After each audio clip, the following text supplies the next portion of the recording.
Alhamdulillah, pada pagi hari ini kita masih diberikan kesempatan oleh Allah Subhanahu wa ta'ala untuk meraup kebaikan-kebaikan yang Allah sediakan bagi kita di pagi hari ini. Semoga kita senantiasa diberikan istiqamah dalam melakukan amal-amal soleh, dan kita ditutup hidup kita dengan husnul khatimah. Amin ya rabbal alamin. Kajian Kitabul Kabair, kitab yang merangkum dosa-dosa besar yang dikarang oleh Al-Imam Al-Zahabi, pada pagi hari ini sampai pada Al-Kabirah As-Sabi'ata Asyarah. Al-Kabirah As-Sabi'ata Asyarah, dosa besar yang ke-17. Dosa besar yang ke-17 yang ditulis Al-Imam Al-Zahabi dalam kitabnya ini berbicara tentang al-liwatu, tentang liwat. Kalimat ini menjadi populer karena kalimat ini adalah merupakan perbuatan yang dilakukan oleh kaum Nabi Lut. Belum pernah ada kaum-kaum sebelumnya yang melakukan perbuatan liwat ini, sehingga kata liwat berasal dari kata Lut, Nabi Lut. Yang dimaksud adalah perbuatan yang dilakukan oleh seorang laki-laki kepada laki-laki yang lainnya dalam rangka untuk mengumbar nafsunya, memuaskan gejolaknya. Maka liwat sampai pada level dosa yang besar dan mendapatkan hukuman di dunia adalah ketika seorang laki-laki, mohon maaf ini harus dijelaskan secara gamblang, memasukkan kemaluannya kepada dubur laki-laki yang lain. Sama dengan zina, disebut dengan zina apabila ada hubungan laki-laki dan perempuan di luar nikah yang tidak diikat oleh nikah atau ma malakat aimanukum, hubungan antara laki-laki dan perempuan dengan akad perbudakan, dengan memasukkan kemaluan laki-laki kepada perempuan, baru disebut zina.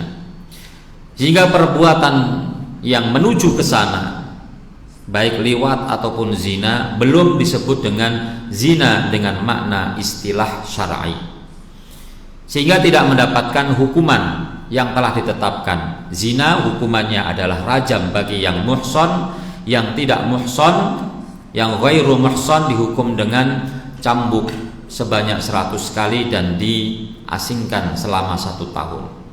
Demikian pula liwat, hukumannya apa? Hukumannya nanti disebutkan, hukumannya adalah mati. Juga sampai pada level seperti itu, dengan hukuman seperti itu apabila terjadi perbuatan sampai pada memasukkan kemaluan. Sebelum itu atau di luar itu, maka belum disebut dengan liwat secara hakiki, tapi baru muqaddimah menuju kepada liwat. Sama dengan zina, kalau belum sampai pada memasukkan, ya kan, ada al-ilaj, memasukkan, maka belum disebut dengan zina, baru muqaddimah menuju pada zina. Walaupun dosanya sudah sampai pada derajat dosa besar, tetapi kalau sampai pada dihukum, diberikan had, maka harus ada perbuatan yang tadi disebutkan. Kemudian ada istilah yang lain sebelum kita membahas tentang hukumannya. Bagaimana kalau seandainya perbuatan itu dilakukan oleh perempuan dengan perempuan? Maka perbuatan itu dikenal dalam syariat disebut dengan sihakun. Jadi bukan liwat. Liwat itu hanya untuk laki-laki dan laki-laki. Kalau perempuan dengan perempuan namanya sihakun. Ini sesuai dengan sabda Nabi, sihakun nisa'i zina bainahunna. sihakun nisa, yaitu perbuatan perempuan dengan perempuan layaknya suami istri, termasuk dalam kategori zina. Nanti para ulama mengatakan zina di sini artinya adalah dosanya sama dengan dosa zina, yaitu besar, tapi hukumannya berbeda. Jadi dikategorikan oleh Nabi zina bainahunna, yaitu zina di antara dua atau di antara mereka para perempuan itu.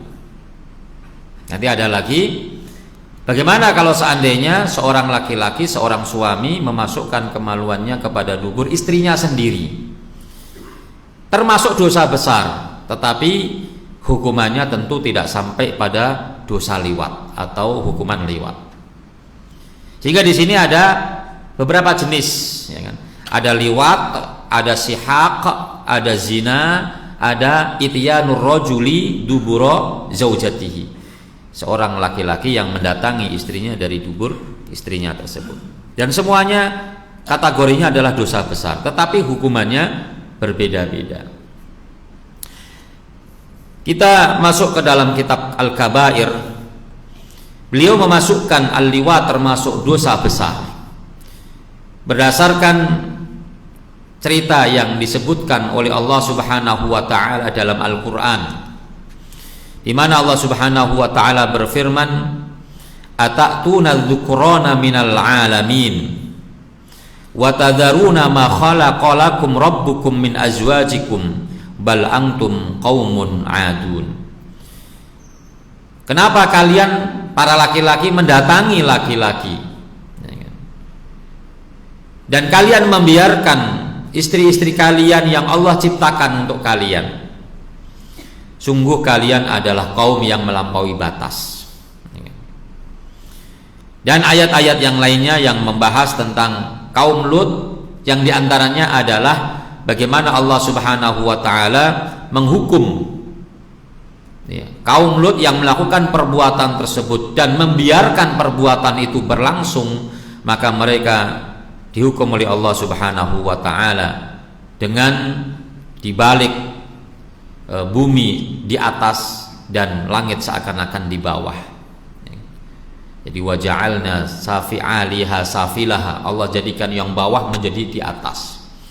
Kemudian dihancurkan mereka dan dilempar dengan batu-batu yang berasal dari langit. Maka ini membuktikan bahwa ketika azab Allah Subhanahu wa taala diturunkan kepada satu kaum atas perbuatan yang mereka lakukan, maka perbuatan mereka ini adalah perbuatan dosa besar. Kemudian Rasulullah sallallahu alaihi wasallam bersabda, "Uqtulul fa'ila wal maf'ula bihi." Ketika Rasulullah sallallahu alaihi wasallam ditanya tentang hukuman bagi orang yang melakukan liwat, maka Rasulullah bunuh orang yang berbuat dan yang diperlakukannya. Jadi pelaku artinya yang memasukkan dengan yang dimasukkan itu dua-duanya uqtulu, kata Rasulullah, dibunuh dua-duanya. Tentu kecuali ada paksaan di situ. Disebutkan di situ, hukuman ini tidak terjadi, hukuman ini tidak akan dilaksanakan kalau ada unsur paksaan. Karena kata Rasulullah, rufi'al qalamu an thalathin, pencatat amal perbuatan itu diangkat dari 3 orang, dan diantaranya adalah mastukrihu alaihi, perbuatan yang dipaksakan, ada ancaman, kalau tidak mau melakukan akan dibunuh, kalau tidak melakukan akan disiksa, dan seterusnya. Maka ancaman-ancaman itu bisa melepaskan seseorang dari sebuah perbuatan dosa. Karena perbuatan dosa itu akan dianggap dosa kalau dilakukan sesuai ikhtiarnya, sesuai pilihannya. Ketika tidak memiliki pilihan karena satu ancaman, maka perbuatan itu tidak dianggap sebagai perbuatan yang dosa. Kemudian yang kedua adalah kalau itu dilakukan kepada orang yang belum baligh. Dalilnya sama, yaitu rufi'al qalamu an thalathin, Pencatat amal perbuatan itu diangkat dari 3 orang, dan diantaranya adalah ansobiyin hatta yahtalim, dari seorang anak sampai dia bermimpi, artinya sudah balik. Jadi bukan hanya fa'il saja yang dibunuh, maf'ul bihi, orang yang diperlakukan sebagai objek itu juga dibunuh, kata Rasulullah. Sanadnya hasan. Juga dalam hadis yang lainnya Rasulullah mengatakan, la'anallahu man amila amala qaumi lutin. Allah Subhanahu wa taala melaknat dari orang atau melaknat orang yang melakukan perbuatan seperti perbuatannya kaum Lut. Ketika Rasulullah melaknat menggunakan kata la'anallah, Allah melaknat, maka ini menjadi salah satu ciri daripada dosa besar. Semua perbuatan yang dilaknat oleh Allah atau Rasulnya, maka perbuatan itu dikategorikan sebagai dosa besar. Ini definisi di antara definisi dosa besar. Kemudian para ulama dan para sahabat bersepakat bahwa apabila seseorang melakukan perbuatan liwat, baik subjeknya maupun objeknya, bukan dalam keadaan terpaksa, maka para ulama bersepakat mereka dibunuh. Mereka dibunuh. Yang menjadi perbedaan di antara para ulama adalah thariqatu qatlihi, cara membunuhnya seperti apa. Di dalam kitab Al-Kabair ini ada pendapat yang dikutip dari Ibnu Abbas. Ini pandangan Ibnu Abbas, pandangan pribadi Ibnu Abbas, yang kemudian berbeda dengan sahabat yang lainnya. Bunuh, na'am, bunuh, tetapi caranya bagaimana? Ini para ulama, para sahabat berbeda pendapat. Ibnu Abbas mengatakan, yungdor a'la bina'in fil qaryah fayulqa minhu thumma yutba'u bil hijarah. Ibnu Abbas berpandangan bahwa pelaku perbuatan ini ditaruh di tempat yang paling tinggi di kampung itu. Yungdor a'la bina'in, dilihat mana bangunan yang paling tinggi, gedung yang paling tinggi di kampung itu. Fayulqa minhu, kemudian dilemparkan dari atas bangunan tersebut. Kemudian thumma yutba'u bil hijarati, kemudian diikuti dengan dilempari batu. Seakan-akan Ibnu Abbas meniru bagaimana cara Allah Subhanahu wa taala menghukum, ya, menghukum kaum Lut. Jadi dibalik, kalau kaumnya Nabi Lut dibalik, seakan-akan tanah itu berada di atas. Karena memang otaknya terbalik, maka hukumannya dibalik. Kemudian dilempari batu, sama dengan yang menjadi pendapat Ibnu Abbas ini, dilempari batu. Mirip dengan zina, yaitu dirajam atau dicambuk kalau zina. Kalau ini dilempari batu sampai mati. Jadi bunuh sama, tapi hukumannya, caranya berbeda-beda. Kemudian menurut ulama yang lainnya, faminhum man dhahaba ila an yuhraq bin nahr. Menurut pandangan ulama yang lain bahwa, dan ini pendapatnya Abu Bakar dan juga Ali radhiyallahu anhuma, bahwa orang yang melakukan liwat itu dibakar.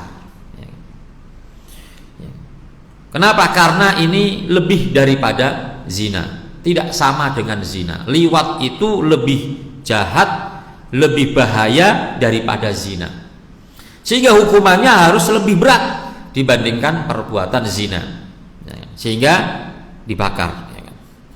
Wa minhum, di antara mereka ada yang mengatakan yurma, ini Ibnu Abbas, di antaranya adalah yurjam bil hijarati hatta yamut. Yang ketiga adalah bahwa orang yang melakukan perbuatan liwat dirajam dengan batu sampai mati, ya. Dan ini sama dengan zina. Dan dalam liwat itu tidak dibedakan antara muhson dan ghairu muhson. Muhson artinya sudah menikah, ghairu muhson artinya belum menikah. Kalau zina dibedakan antara muhson dan ghairu muhsan. Yang dirajam sampai meninggal dunia hanya yang muhsan. Yang tidak muhsan, belum menikah, maka dia tidak dirajam, yaitu dicambuk dengan cambukan 100 kali dan diasingkan selama satu tahun. Ada bedanya. Tapi kalau liwat itu tidak dibedakan antara muhsan dan ghairu muhsan. Siapapun pelakunya, kalau dia sudah balik, maka dia dibunuh. Dan pendapat yang ketiga adalah dibunuh seperti orang yang berbuat zina yang muhsan, yaitu dirajam atau dilempari batu sampai mati.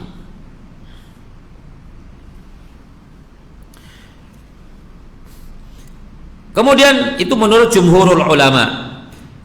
Sebagian ulama bahwa hukuman liwat ini sama persis dengan zina, dibedakan antara yang muhsan dengan yang ghairu muhsan. Jadi bal yu'aqab 'uqubataz zani, diberikan hukuman seperti hukuman orang yang berzina, fayurjam in kana muhsanan, dirajam kalau dia muhsan, wa yujlad in kana ghaira muhsanin, dan dijilid atau dicambuk kalau dia tidak muhsan. Pendapat yang paling ringan adalah di antara ulama mengatakan yu'azzaru at-ta'zirul baligh alladhi yarahu al-hakim, ditakzir, ya, ditakzir dengan takzir yang sangat-sangat berat sesuai dengan pandangan pemerintah atau hakim. Dilihat sampai sejauh mana perbuatannya, karena tingkatan-tingkatan, ada yang sudah sering, ada yang mungkin baru pertama, sehingga hakim bisa menentukan hukumannya seperti apa. Jadi takzir ini di bawah had, hukumannya tidak ditentukan oleh syariat, tetapi hukumannya ditentukan oleh hakim. Maka perbuatan-perbuatan yang ada hadnya, ketika tidak memenuhi syarat secara sempurna, maka hukumannya dikembalikan kepada hakim, namanya takzir. Jadi misalnya ada orang mencuri, kalau hukumannya mencuri sampai dipotong tangannya, itu kalau sampai memenuhi syarat nisab, yaitu rubu'u dinar, 1/4 dinar. Kalau di bawah rubu'u dinar, misalnya maling ayam, itu kan nggak sampai 1/4 dinar. Dinar itu 4,25 gram, 1/4-nya berarti 1 gram, sekian, ya, sekian, 1, sekian. Kalau 1 gramnya 800, ya sekitar 1 juta. Kalau di bawah itu, apakah tidak diberlakukan hukuman? Diberlakukan hukuman, tapi tidak dipotong tangan. Hukumannya adalah takzir.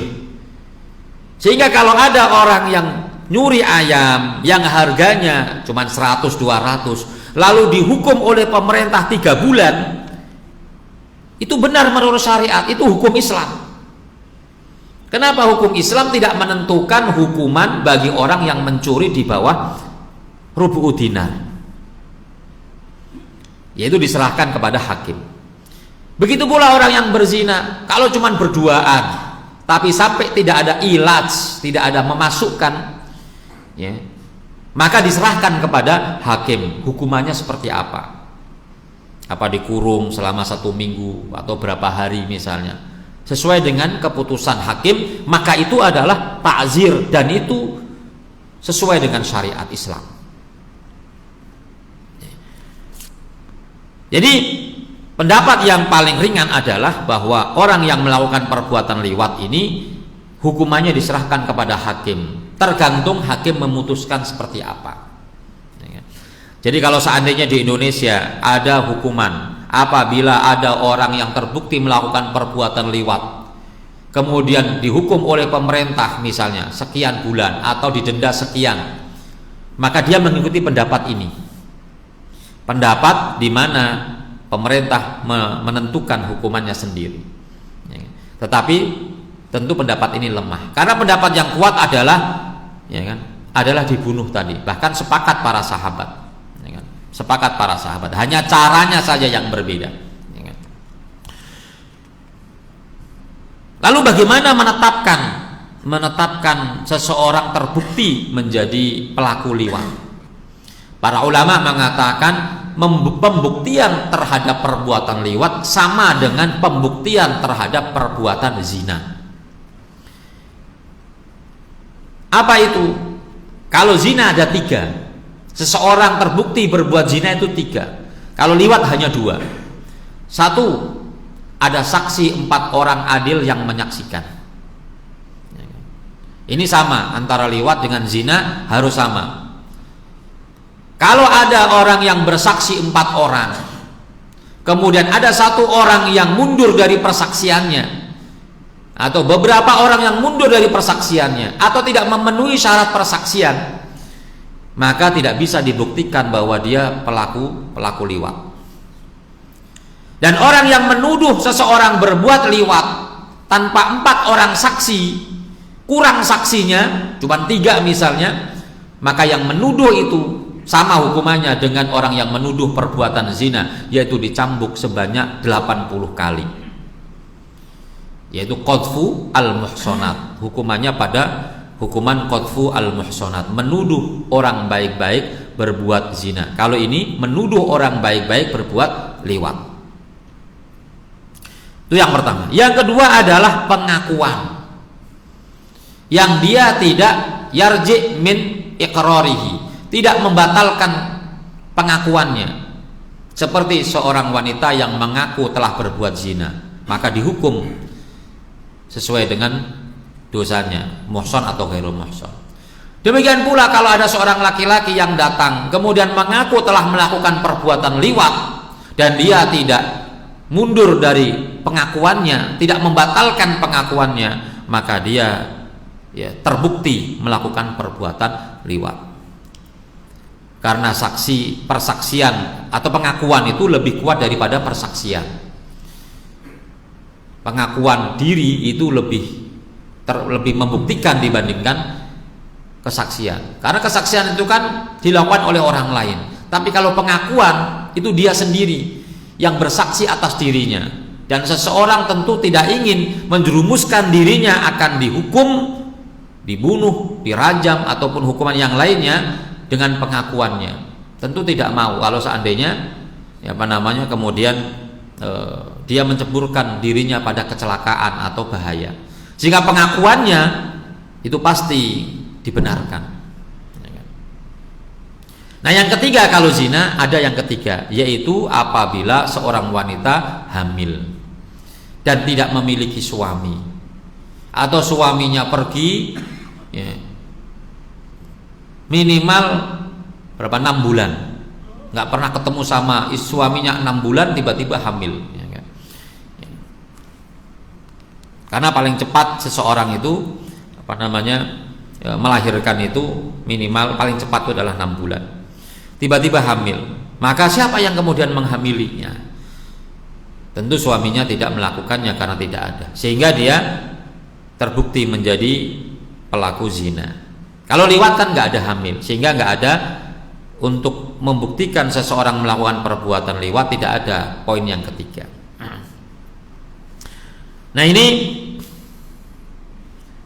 tentang liwat dan hukumannya. Kemudian Bapak Ibu sekalian yang dirahmati oleh Allah Subhanahu wa taala,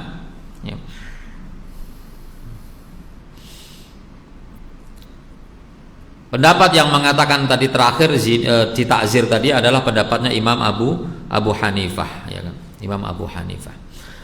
Kemudian Al-Imam Adz-Dzahabi menyebutkan selanjutnya sebuah hadis dari Rasulullah sallallahu alaihi wasallam,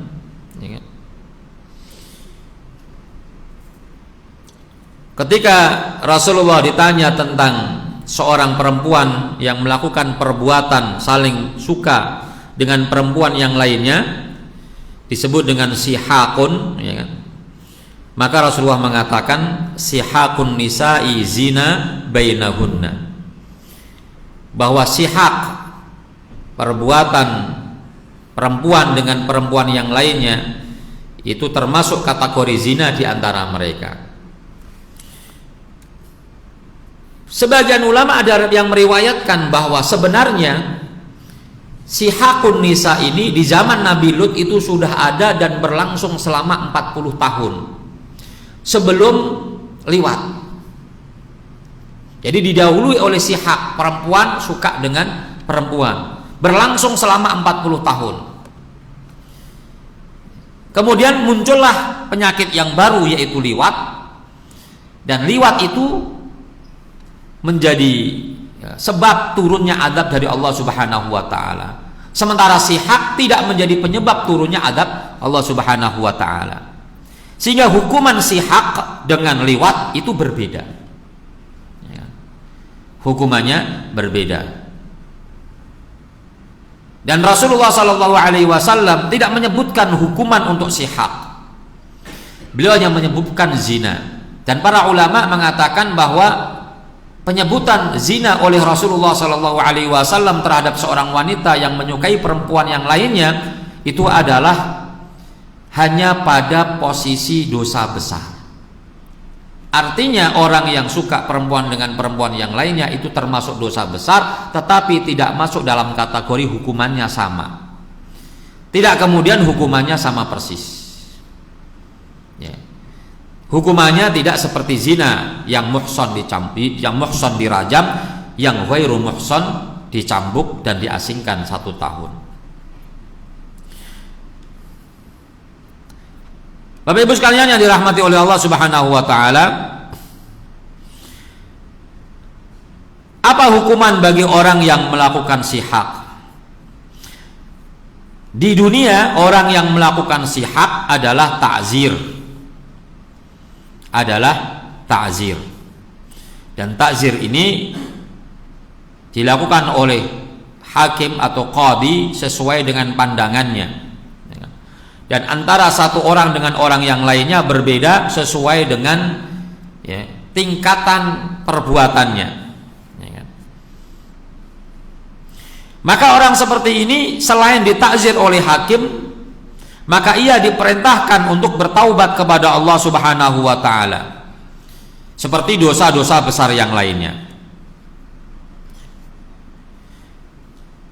Al-Imam Ibnul Hammam Al-Hanafi mengatakan, idza atat imra'atun imra'atan ukhra fa innahuma yu'azzarani lidzalika.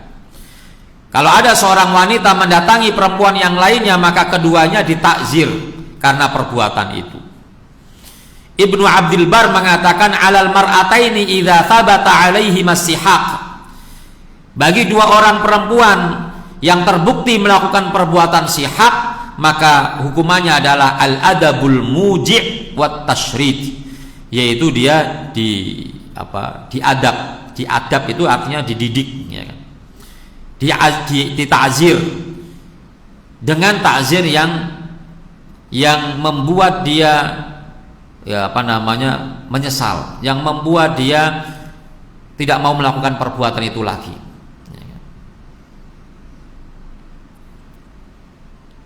Kemudian Al-Imam Al-Kharshi Al-Maliki mengatakan, syirarun nisa'i idza fa'ala ba'duhunna bi ba'din. Seburuk-buruk wanita adalah ketika dia melakukan perbuatan dengan sesama jenis. Wa inna ma fi hadzal fi'li al-adabu. Perbuatan ini hukumannya adalah al-adabu, yaitu dihukum. Bijtihadil imam, sesuai dengan istihad pemimpin. Dalil yang menunjukkan keharaman perbuatan ini adalah firman Allah Subhanahu wa taala, walladzina hum li furujihim hafizun. Bahwa orang-orang beriman itu harus menjaga kemaluannya. Sehingga wanita yang mendatangi wanita yang lainnya itu tidak termasuk orang yang bisa menjaga kemaluannya. Kenapa hukumannya berbeda? Para ulama mengatakan hukumannya berbeda karena kalau perempuan dengan perempuan itu tidak ada ilaj, tidak ada sesuatu yang dimasukkan dari kemaluannya. Itu alasannya. Sehingga berbeda pula hukumannya, walaupun sama-sama dosa besar.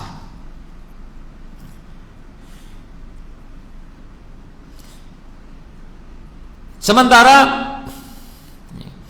amma uqubatul akhirah, hukuman di akhirat,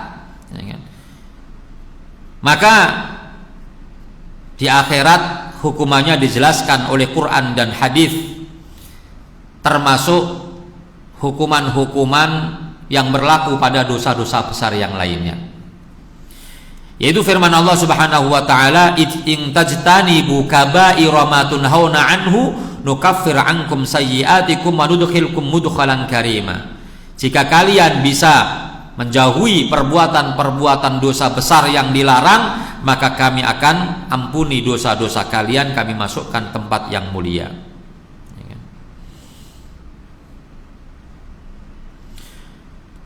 Kemudian ada seorang ulama, seorang tabi'in namanya Salim bin Abdullah bin Umar, berkata, fil mar'ati tarkabul mar'ah qala la yulqiyannallahu wa huma zaniyatani. Ketika ditanya tentang seorang perempuan tarkabul mar'ah, yang naik ke perempuan yang lainnya, dia mengatakan Allah Subhanahu wa taala akan melemparkan ia ke dalam neraka dan ia dianggap sebagai orang yang berzina.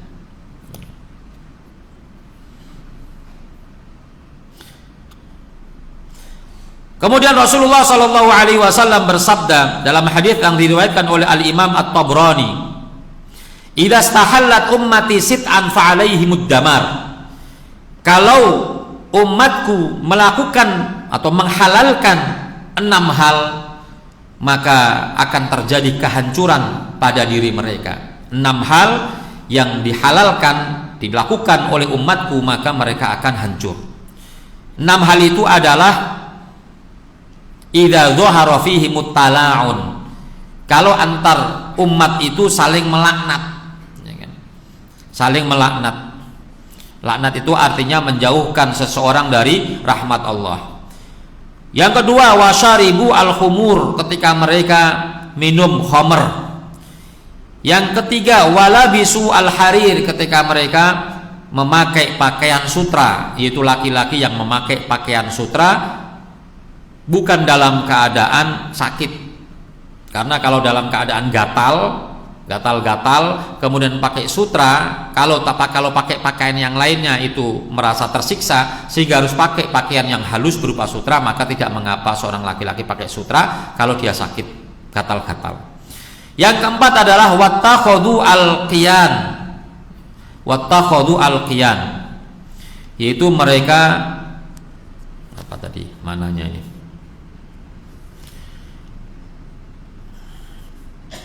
wattakhadhu al-qiyan, saya lupa mananya ini, nanti saya cari dulu ya. Wattafar rijalu birrijal, seorang laki-laki yang melakukan perbuatan dengan laki-laki, wan nisa'u bin nisa, dan perempuan yang melakukan perbuatan dengan perempuan. Ini 6 hal yang kalau dilakukan oleh umatku, kata Rasulullah, maka yang terjadi adalah ad-damar, yaitu kebinasaan. Maka tentu hadis ini menunjukkan bahwa perbuatan 6 ini adalah perbuatan yang dikategorikan sebagai dosa besar. Kemudian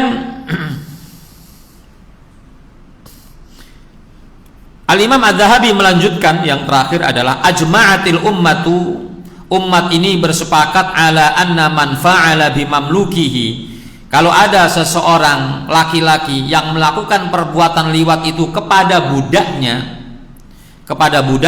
ya, fahuwa lutiyun mujrimun, dia termasuk pelaku liwat. Sehingga tidak dibedakan pelakunya ini apakah dia merdeka atau tidak merdeka. Kalau zina dilakukan oleh seorang budak, maka hukumannya itu setengah. Kalau yang ghairu muhsan itu dicambuk 100 kali, kalau budak itu hanya 50 kali. Jadi setengahnya. Yang terakhir, Bapak Ibu sekalian yang dirahmati oleh Allah Subhanahu wa taala, kalau seorang laki-laki mendatangi istrinya, ya kan, dari duburnya, ya kan. Jadi beda antara seorang laki-laki yang mendatangi istrinya dari belakang tetap pada farjinya, beda dengan seorang laki-laki yang mendatangi istrinya dari duburnya. Ini dibedakan. Kalau tetap kepada tempatnya maka tidak mengapa. Karena dulu ketika Rasulullah datang ke Madinah dilaporkan, ya Rasulullah, orang-orang Madinah ini suka mendatangi istrinya dari belakang, tetapi bukan di duburnya. Maka Allah turunkan, nisaukum harthul lakum fa'tu harthakum anna syi'tum. Istri kalian itu ladang bagi kalian, maka datangilah istri kalian dari arah mana yang kamu sukai. Berarti dari depan boleh, dari belakang boleh. Tetapi kalau ila duburiha, maka ini memiliki hukum yang khusus. Al-wat'u fid duburi muharramun. Jadi mendatangi istri dari dubur itu diharamkan.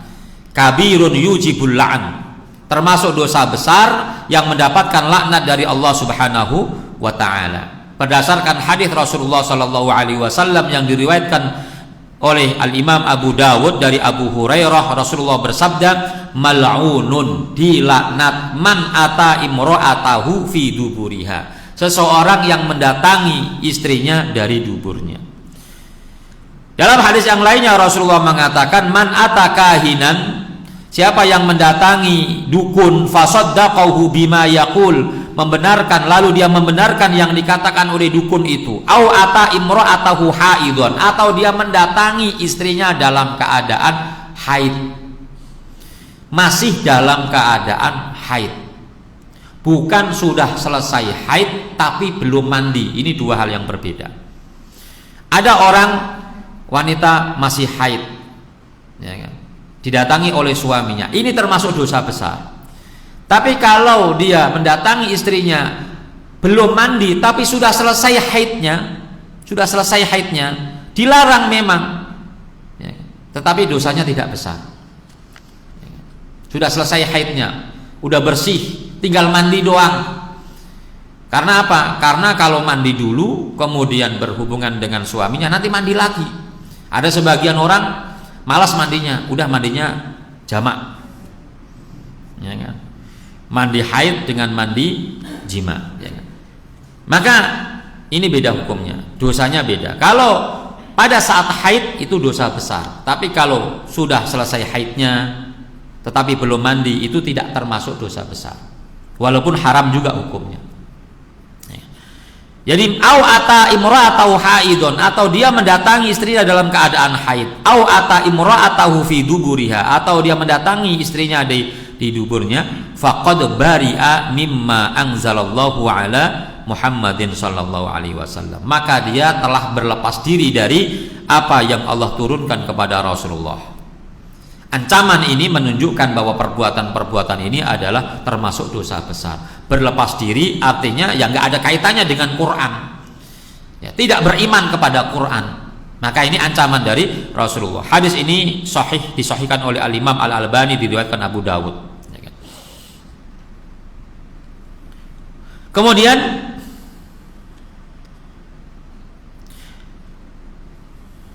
dan orang yang melakukan perbuatan ini, yaitu mendatangi istrinya dalam keadaan di duburnya, la yakunu kafiron, tidak sampai kepada derajat kafir i'tiqadi, kafir akidah, tapi dia masuk dalam kategori kafir nikmat, ya, kufru an-ni'mah. Ini sebagaimana dikatakan oleh Al-Imam Al-Manawi, man fa'ala hadhil madhkurat wastahallaha faqad kafar, wa man lam yastahillaha fahuwa kafirun ni'mah ala ma marra ghaira marrah. Jadi kalau dia sampai menghalalkan, baru dia kafir i'tiqad. Menghalalkan artinya ini kan haram, tetapi kemudian dia bilang, yo ini halal, maka dia kafir i'tiqad. Kalau kita lihat kitab-kitab Imam Syafi'i, di antara yang menyebabkan seseorang itu murtad, keluar dari Islam, adalah kalau dia menghalalkan sesuatu yang disepakati keharamannya atau mengharamkan sesuatu yang disepakati kehalalannya. Jadi semua ulama bersepakat zina itu haram, lalu ada orang bilang ini adalah halal, maka dia kafir. Sama dengan kalau ada orang yang mengatakan sholat itu tidak wajib, maka dia kafir, karena dia tidak mengerjakan sholat juhudan, ya, menentang kewajiban sholat. Tetapi kalau dia melakukannya lam yastahillaha, tidak menghalalkannya, tetap menganggap ini adalah haram, termasuk dosa, maka dia tidak kafir. Kalau seandainya disebut dengan kafir adalah kafirun ni'mah, yaitu kafir nikmat. Jadi bukan laisal murad haqiqatul kufri, bukan yang dimaksud adalah hakikat kafir yang sebenarnya. Oleh karenanya orang yang melakukan perbuatan ini, suami yang mendatangi istrinya dari duburnya, maka dia harus bertaubat. Harus bertaubat. Hadirin ma'asyiral muslimin hafidhakumullah.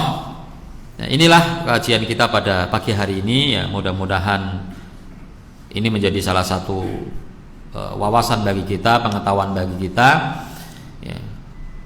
Sehingga tentu ketika kita sudah mengetahui, maka kita harus berhati-hati, terutama kepada orang-orang zaman sekarang di mana liwat ini dianggap sebagai sesuatu model di era sekarang ini. Bahkan menurut berita di Bekasi ini sudah ada kelompok-kelompok ya, sudah ada grupnya, sudah ada kelompoknya, sudah banyak para pelakunya.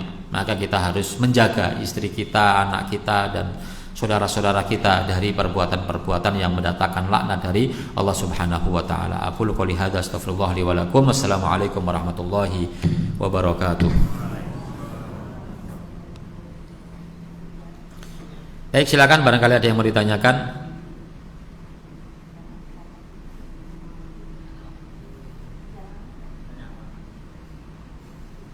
Silakan, Pak.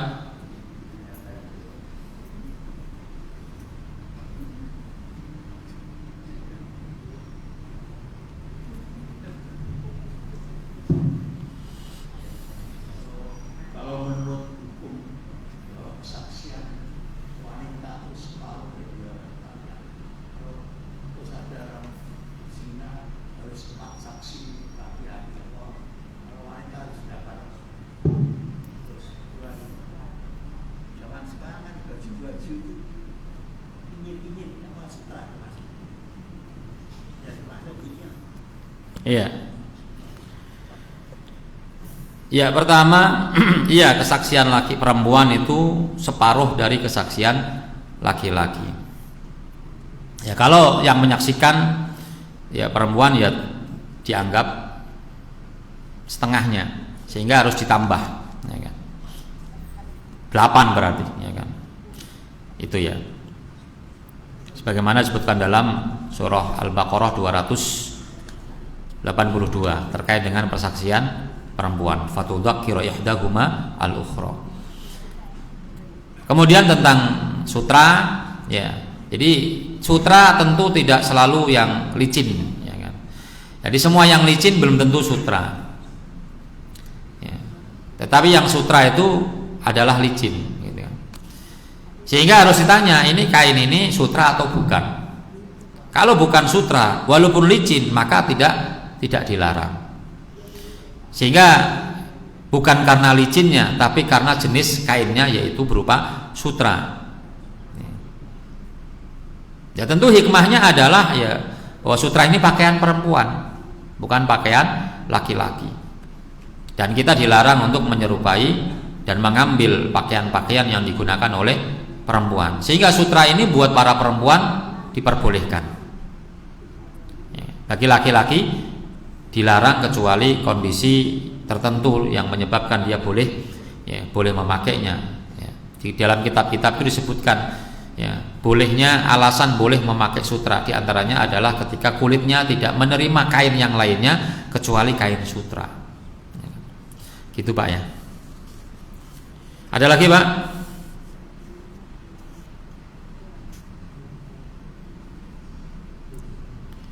Gak ada?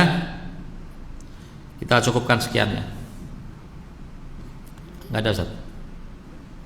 Baik, kita tutup dengan sama-sama membaca doa kafaratul majlis. Subhanakallahumma wa bihamdika asyhadu an la ilaha illa anta astaghfiruka wa atubu ilaik. Assalamualaikum warahmatullahi wabarakatuh.